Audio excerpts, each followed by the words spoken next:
A pleasant day to everyone. Today, my report is all about the powers of corporation in Title 4.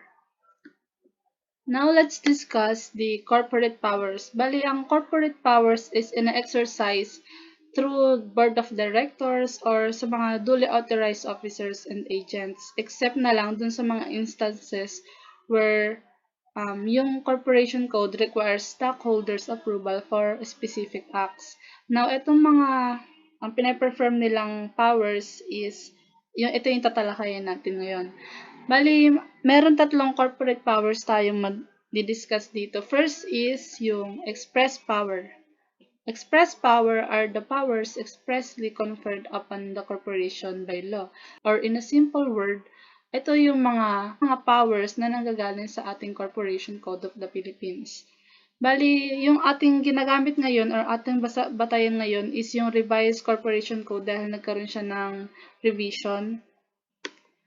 Bali, yung express power is nahati siya sa dalawa. Una, yung general power and then specific power. Ang general power ay nadidiscuss sa Section 35, while yung specific power is from 36 to 43. Dito natin maiisa-isa kung ano-ano ba yung mga powers na naka-indicate sa ating law. So, mamaya, tatalakay natin or maiisa-isa natin lahat ng mga example na yan. Isa pa sa corporate powers ay ang implied powers are those powers which are reasonably necessary to execute the express powers to accomplish or carry out the purpose for which the corporation was formed.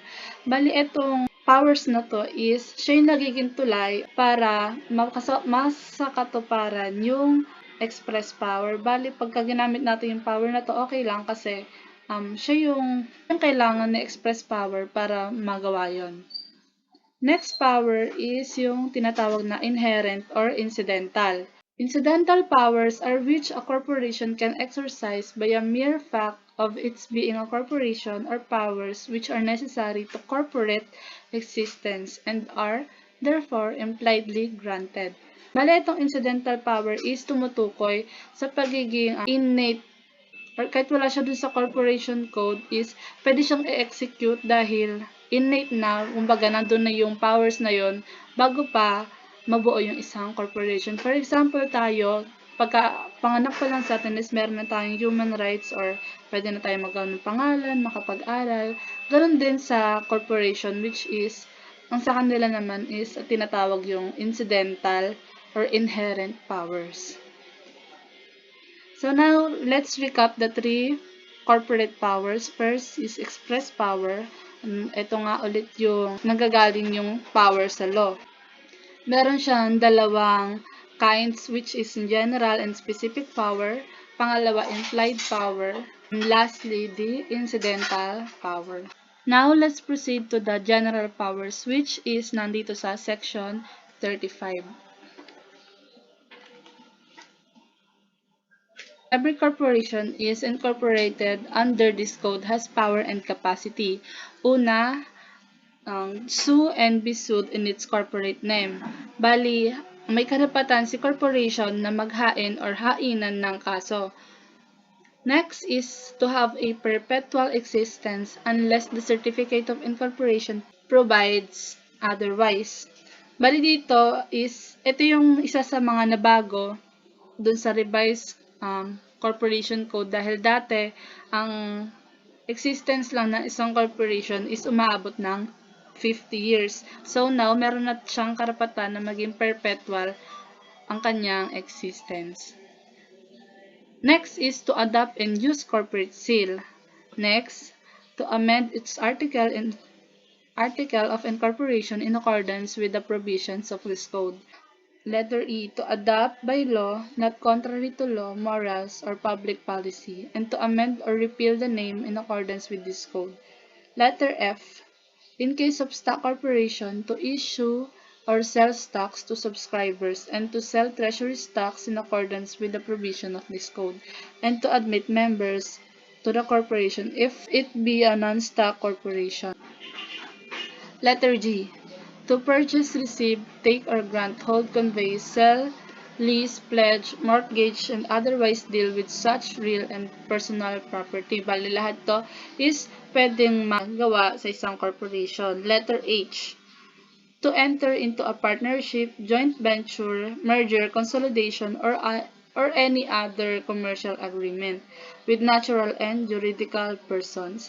Bali, isa rin to sa nabago. Bali, dati kasi, hindi pinapayagan ang corporation na mag-join or pumasok sa isang partnership, but now, allowed na siyang makapasok sa isang partnership. Next, to make reasonable donations, including those for the public welfare or for hospital, charitable, cultural, scientific, civic, or similar purposes, provided that no foreign corporations shall give donations in aid of any political party or candidate or for purposes of partisan political activity. Dito sa letter I is pinapayagan na mag-donate yung mga domestic corporation na bigay ng mga charity for those welfare or for those public welfare or kung ano-ano pa. But, laging tinatandaan na dapat siya ay reasonable.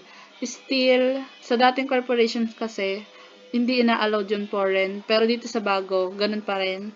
Di pa rin ina-allowed yung foreign. Ang nabago lang is allowed na ang ating domestic corporations. Letter J, to establish pension, retirement, and other plans for the benefits of its directors, trustees, officers, and employees. Letter K, to exercise other powers as may be essential or necessary to carry out its purpose or purposes as stated in the Articles of Incorporation. Bale, itong mga nabanggit ko is di na siya bago dahil dati pa siya nakasulat sa Corporation Code. Next is magpo-proceed na tayo sa ating mga specific powers. So Section 36, which is power to extend or shorten corporate term. Bale, ito yung mga requirements para masakatuparan yung pag-extend or shorten ng corporate terms. Una, approval by a majority vote of the board or trustees. So, paano yung bilangan nito?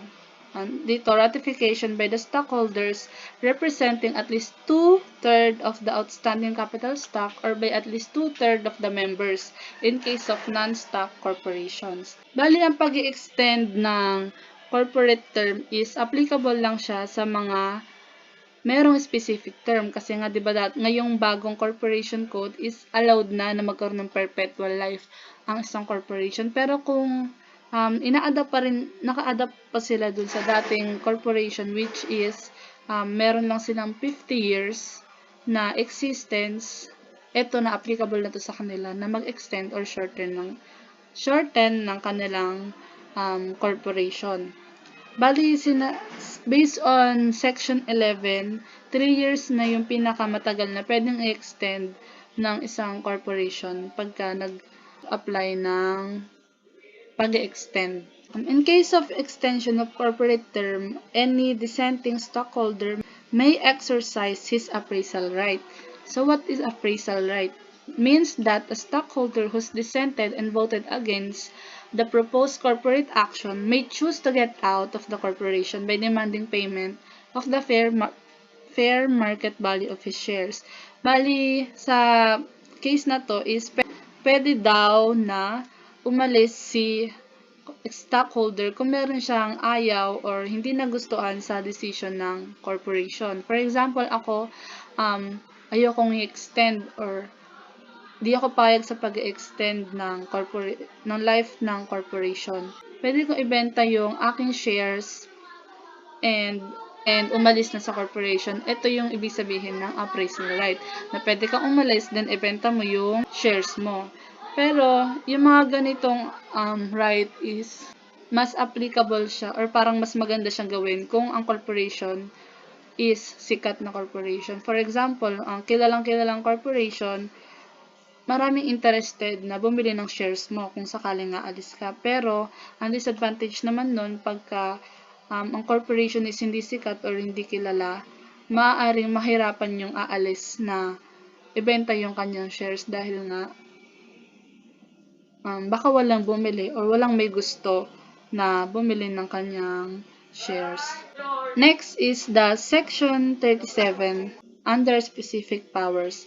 Power to increase or decrease capital stock, incur, create, or increase banded indebtedness.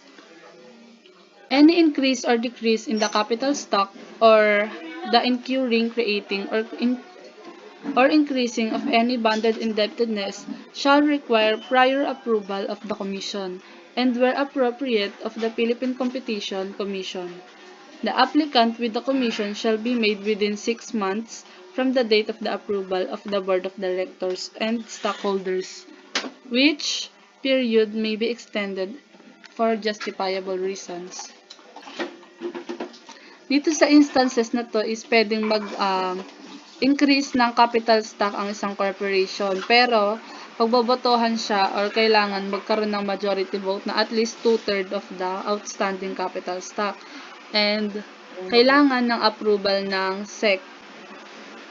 Isa pa sa kailangan ng corporation pag mag-i-increase ng kanilang capital stock, kailangan daw 25, for example, ang ina-allowed ng corporation is magtaas ng 100,000 ng capital ng isang stockholders. Bali, sinasabi doon na 25% ng capital stock daw ay kailangan nakasubscribe.